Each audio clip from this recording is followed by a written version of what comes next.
Salut tout le monde, je m'appelle Kim et je suis kinésiologue et spécialiste de produits pour Spark Sport Nutrition. Avec l'Association des coureurs de canot du Québec, on a décidé de faire un petit vidéo juste pour vous orienter un peu sur votre alimentation pendant l'entraînement. Je vous rappelle que je suis kinésiologue et préparateur physique, mais pas nutritionniste. Donc, je vais vraiment vous donner des conseils de base au niveau de la nutrition. Tout d'abord, c'est sûr que je sais que le canot, c'est souvent des longues sorties. Quand on consomme au niveau des sucres, il faut toujours faire attention à la quantité de sucre qu'on ingère. Et que si vous en avez trop, si vous excédez la quantité de sucre, qu'est-ce qui va être excédé? Vous allez devoir le stocker dans les matières grasses. Fait qu'il faut faire attention. Plus l'entraînement est long, plus on va avoir besoin de sucre. Mais il faut que l'entraînement soit long, soit intense, puis qu'il y ait aussi une température assez élevée. C'est là qu'on va devoir juger la quantité de sucre qu'on a besoin. Donc évidemment, au niveau de l'hydratation, c'est quand même assez simple. On va s'hydrater tout au long de la compétition. Le plus possible, vous essayez, ou de l'entraînement, le plus possible, vous essayez de ne pas attendre d'avoir soif et d'être déshydraté avant de boire. Il faut faire attention au niveau des sucres. Il y a des sucres rapides et il y a des sucres lents. Donc, les sucres rapides, c'est ceux qui vont avoir une action rapide pour agir rapidement et efficacement sur ton corps. Par contre, qui dit sucre rapide va aussi dire chute par la suite.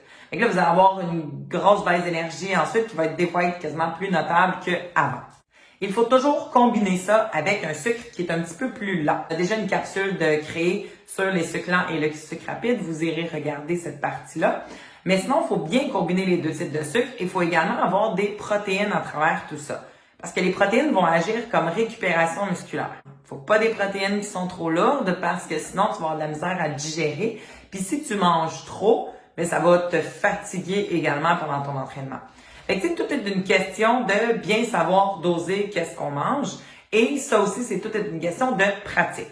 Fait qu'il faut l'essayer. C'est pour ça que c'est bien d'utiliser nos entraînements comme si c'était parfois des compétitions. Le jour de la compétition, ben, vous n'allez pas avoir de difficultés à digérer, vous n'allez pas être perdu, vous n'allez pas avoir de crampes. Il faut faire attention aussi, les sucres rapides amènent beaucoup de crampes, le système digestif qui travaille un petit peu plus. Fait que si vous avez des troubles gastro-intestinaux ou des difficultés de digestion, vous êtes peut-être mieux d'éviter les sucres qui sont trop rapides. Les sucres rapides, souvent, on va se retrouver avec des gels. Mais là, je vous le dis, le gel, c'est un peu un safety. En fait, la première heure de ton entraînement, ça devrait être une partie qui est un peu comme hydratation régulière.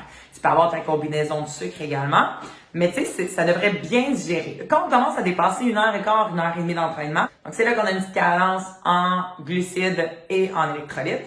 Fait que là, à ce moment-là, ben, c'est la partie où est-ce que tu dois trouver tes sucres. Quand on dépasse, là, on est rendu à plus qu'1h30, 2h, et là, on a un moment où est-ce que il n'y a plus rien qui fonctionne, là. Ça commence à être lourd, ça commence à être difficile. Fait que c'est là que les gels vont te donner un bon boost, puis ils vont te permettre de poursuivre ton entraînement, de poursuivre ta course. Mais si vous prenez les gels trop tôt, je te l'ai dit, boost de sucre, down de sucre, et là, tu vas pas pouvoir finir ta course. Okay? C'est ça l'objectif des gels. Et à travers tout ça, évidemment, comme je t'ai dit, il y a les protéines. Faut bien les protéines qui sont bien combinées avec le bon type de sucre vont te permettre également de rester efficace plus longtemps. Nous autres, chez Spark, on a tout intégré ça dans un produit hydratation qui comprend les sucres, les électrolytes et les BCA. Donc, on a déjà tout mis les deux types de sucre, on a déjà mis un petit peu d'électrolytes et on a mis également les BCA. Donc, un petit peu de protéines, c'est comme 3 grammes. On a également des gels qui arrivent cet été où est-ce qu'on a une combinaison avec de la protéine. Donc, on a un 4 grammes de protéines par gel. Les gels sont présentement à Santé Canada. Donc, quand on va les avoir, vous allez y avoir accès et vous allez pouvoir les prendre dans vos entraînements. Fait qu'on va avoir la dose de sucre, le pic qu'on veut avoir, mais on va également avoir la petite dose de protéines de plus qu'on a besoin pour l'entraînement. Tu vas avoir ça dans ton gel. Donc, c'est sûr que quand on parle d'un entraînement qui est de très, très longue durée, comme votre classique de canot, l'important aussi, c'est de bien récupérer.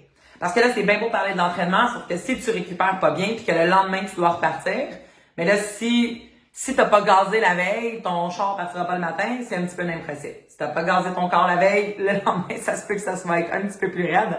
J'ai super gros aimé ma petite analogie là-dessus. C'est sûr que c'est important qu'après ta compétition, je te dirais un 15 à 30 minutes suivant ta compétition, faut manger. Faut une partie protéine qui rentre dans ton corps. Okay? Il y a plusieurs types de protéines. Il y a la caséine, la whey, la végétale également. Habituellement, la végétale et la whey ont peut-être une durée d'action de 2 à 3 heures dans ton corps. Et ça va avoir un effet de reconstruction musculaire qui va durer environ 2-3 heures. Par contre, la caséine, là, on tombe à 4 à 6 heures. Fait que là, c'est cool parce que dans le fond, quand tu termines ton entraînement, ben, ton corps est en constante récupération. Fait que comme ça, on travaille on travaille à notre récupération un petit peu plus longtemps. Mais encore là, comme je te dis, ça c'est dans les 15 à 30 minutes suivant ton entraînement. J'espère que ça vous éclaire un petit peu plus au niveau de la nutrition. Petite règle de base, je vous rappelle, on fait attention pour pas excéder les sucres. Les sucres rapides, on va avoir une descente rapide. Donc, vos gels, attendez avant de les prendre. On les prend pas au début de la compétition. On attend après comme 1h15, 1h30.